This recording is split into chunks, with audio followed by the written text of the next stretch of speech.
আজকে আমরা মুরলি নিয়ে কথা বলবো। এটি একটি গভীর আধ্যাত্মিক আলোচনা, আর এর যে মূল শিক্ষা সেটাই আমরা সহজ করে বোঝার চেষ্টা করব। চলুন এই পবিত্রতার পথটা আসলে কি তা একসঙ্গে জেনে নেওয়া যাক। আচ্ছা, আলোচনাটা শুরুই করা যাক একটা দারুণ প্রশ্ন দিয়ে, যেটা মুরুলির একেবারে কেন্দ্রবিন্দুতে রয়েছে। প্রশ্নটা হলো, এই যে স্বর্গীয় একটা মিশন বা উদ্দেশ্য, এতে যাদের বিশ্বাস একদম অটল, টলানো যায় না, তাদের চেনার উপায় কি? মানে তাদের লক্ষণগুলো ঠিক কি কি? এই পুরো আলোচনা জুড়ে আমরা কিন্তু এই প্রশ্নটারই উত্তর খুঁজব। তো উত্তর খোঁজার আগে আমাদের প্রথমে বুঝতে হবে সমস্যাটা কোথায়, তাই না? যে কোনো পরিবর্তনের জন্যই তো আগে বর্তমান অবস্থাটা জানা দরকার। মুরলী বর্তমান যুগকে ঠিক কিভাবে দেখে, চলুন সেটাই প্রথমে জেনে নিই। একে কেন একটা পতিত বিশ্ব বলা হচ্ছে, আর এই ব্যাপারটা বোঝা কেন এত জরুরি, সেটাই এখন আমরা দেখব। মুরলি কিন্তু এখানে দুটো সম্পূর্ণ ভিন্ন চিত্র তুলে ধরে। একদিকে আছে আসুরি সম্প্রদায়, মানে আমাদের এখনকার এই বিকারগ্রস্ত দুঃখ কষ্টে ভরা সমাজটা, আর ঠিক এর বিপরীতে আছে রামরাজ্য, একটা স্বর্গীয় ভবিষ্যৎ যা পবিত্রতার উপর ভিত্তি করে তৈরি হবে। এই যে দুটো ভিন্ন চিত্র, এই বৈপরীত্যটাই কিন্তু আমাদের বুঝিয়ে দেয় যে এই আধ্যাত্মিক যাত্রার আসল কারণটা কি আর লক্ষ্যটাই বা কোথায়। এখানে একটা জরুরি কথা বলা হয়েছে। মুরুলির শিক্ষা অনুযায়ী কোনো কিছুই চিরস্থায়ী নয়, প্রত্যেকটা চক্রেরই একটা শেষ আছে। আর ঠিক সেভাবেই এই যে পুরনো জগৎটা, এর বিনাশও নাকি খুব কাছে, যা ঘটবে প্রাকৃতিক পরিবর্তনের মধ্যে দিয়ে। এই কথাটা শোনার পর ব্যক্তিগত পরিবর্তনের গুরুত্বটা কিন্তু আরও বেড়ে যায়, তাই না?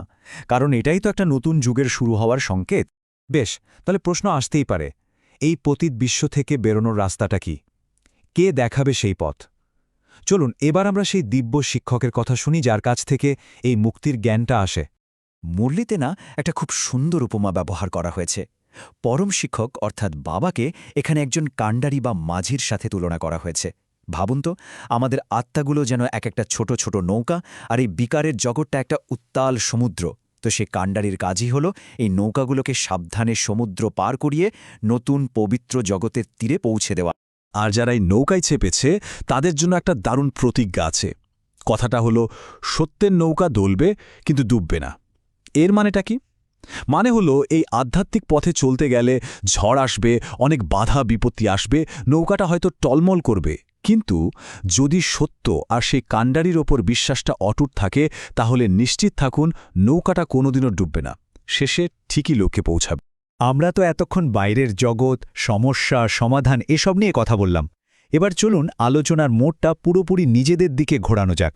সবথেকে জরুরি যে প্রশ্নটা, আমার আসল পরিচয় কি? এই অধ্যায়ে আমরা জানব সেই মূল কথাটা, আমি এই শরীর নই, আমি এক অবিনাশী আত্মা। তো এই আত্মা বা আত্মা জিনিসটা আসলে কি? মুরলি বলছে এটাই আমাদের আসল পরিচয়। ভাবুন তো, একটা ছোট্ট আলোর বিন্দু যা অবিনাশী, যাকে ধ্বংস করা যায় না। এই চেতনার বিন্দুটা থাকে আমাদের দুই ভুরুর মাঝখানে, আর সেখান থেকেই এই পুরো শরীরটাকে চালায়, ঠিক যেমন একজন ড্রাইভার গাড়ি চালায়। তাই আসল আমি কিন্তু এই শরীরটা নয়, ভেতরের ওই আত্মায়। আর এখান থেকেই আসে মূল নির্দেশটা, দেহি অভিমানী হও, মানে নিজেকে দেহ না ভেবে আত্মা হিসেবে ভাবা। এটা শুধু একটা তথ্য কথা নয়, এটা একটা অনুশীলন। সারাদিন নিজেকে মনে করানো যে আমি এই শরীরটা নই, আমি আত্মা।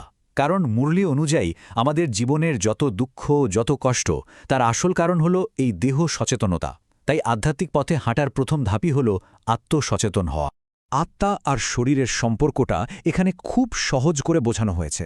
ভাবুন, আত্মা হলো একজন অভিনেতা, আর এই শরীরটা হলো তার কস্টিউম বা পোশাক। এই অভিনেতা মানে আত্মা কিন্তু জন্ম জন্মান্তর ধরে কত রকমের পোশাক পরেছে। এক জন্মে হয়তো একটা পোশাক, পরের জন্মে আরেকটা। এই পোশাকগুলো বদলে যায়, পুরনো হয়, নষ্ট হয়, কিন্তু ভেতরের যে অভিনেতা, সেই আত্মা, সে কিন্তু একই থাকে, সে চিরন্তন। বেশ, তত্ত্ব তো অনেক হলো, এবার চলুন আসল কথায় আসি। এই যে রূপান্তরের কথা হচ্ছে, তার জন্য ঠিক কি কি করতে হবে, মানে এর প্রায়োগিক দিকটা কি? এবার আমরা সেই পদক্ষেপগুলোই দেখব। মনে আছে আমরা একদম শুরুতে একটা প্রশ্ন দিয়ে শুরু করেছিলাম যে অটল বিশ্বাসীদের লক্ষণ কি? এইবার কিন্তু আমরা সেই উত্তরটা পেতে চলেছি। মুরলী বলছে 5টা প্রধান লক্ষণ আছে। 1. কেউ প্রশংসা করুক বা নিন্দা, ধৈর্য ধরে থাকা। 2. রেগে না যাওয়া। 3. অন্য মানুষের শরীরটা না দেখে তার ভেতরের আত্মাকে দেখা। 4. সংসারের কাদায় থেকেও পদ্মফুলের মতো পবিত্র থাকা। আর 5. কোনো জাগতিক ইচ্ছা না রাখা। এই গুণগুলোই আসলে আত্মাকে সব বিকার থেকে মুক্ত করে। এই পবিত্রতার ধারণাটা যে কতটা গভীর তা এই একটা কথাতেই স্পষ্ট হয়ে যায়। বলা হচ্ছে নারী পুরুষ একসঙ্গে থেকেও কমল ফুল সমান থাকবে। এটা কিন্তু শুধু শারীরিক পবিত্রতার কথা নয়, এর মানে আরও অনেক গভীর। এটা হলো মানসিক আর আত্মিক স্তরে নির্লিপ্ত থাকা। ঠিক যেমন পদ্মফুলটা কাদায় জন্মায়, কাদায় থাকে, কিন্তু গায়ে এক ফোঁটাও কাদা লাগতে দেয় না, ঠিক সেরকম। আর এই অনুশীলনের একটা খুব জরুরি দিক হল ইন্দ্রিয়ের ওপর নিয়ন্ত্রণ, বিশেষ করে চোখের। মুরুলিতে একটা ইন্টারেস্টিং কথা বলা হয়, আমাদের দৃষ্টি যেন ক্রিমিনাল না হয়। ক্রিমিনাল দৃষ্টি মানে কি? মানে হলো সেই দৃষ্টি যা শুধু বাইরের রূপ দেখে, বিকারের দিকে টানে। এর বদলে অভ্যেস করতে হবে, যখনই কাউকে দেখছি তখন তার শরীর বা রূপ নয়, বরং তার ভেতরের আত্মাকে দেখার চেষ্টা করা। এত সব কঠিন নিয়ম, এত অনুশীলন, তো এর শেষটা কি? এই যাত্রার গন্তব্য কোথায়? পুরস্কারটাই বা কি? চলুন এবার আমরা সেই চূড়ান্ত প্রতিশ্রুতির দিকে তাকাই। এখানে দেখুন দৃষ্টিভঙ্গির কি অসাধারণ একটা পরিবর্তন। পতিত বিশ্ব বা কলিযুগে নারীকে একসময় নরকের দ্বার বলে অপমান করা হতো, আর সত্যযুগের যে ছবিটা আঁকা হচ্ছে সেখানে বলা হচ্ছে ঠিক তার উল্টো কথা। বলা হচ্ছে নারীরাই তাদের পবিত্রতার শক্তি দিয়ে নতুন বিশ্ব তৈরি করবে আর হয়ে উঠবে স্বর্গের দ্বার। এটা কিন্তু নারীর আধ্যাত্মিক শক্তিকে একটা অসাধারণ সম্মান দেয়া, তাই না? তাহলে বুঝতেই পারছেন, এই পথের শেষ লক্ষ্যটা কিন্তু শুধু নিজের মুক্তি পাওয়া নয়, এর চেয়েও অনেক বড় একটা ব্যাপার। লক্ষ্যটা হল আগামী যে স্বর্ণযুগ আসবে সেখানে একজন সার্বভৌম সত্তা হয়ে ওঠা, মানে এমন একটা অবস্থায় পৌঁছানো যেখানে শুধু পরিপূর্ণ সুখ, শান্তি আর পবিত্রতাই থাকবে। এটাই হল এই সাধনার সবথেকে বড় পুরস্কার। শেষ করার আগে মুরলীর এই আশীর্বাদটা একটু ভাবা যাক। বলা হচ্ছে, মায়ার খেলাকে সাক্ষী হয়ে দেখে সদা নির্ভয় মায়াজিত ভব।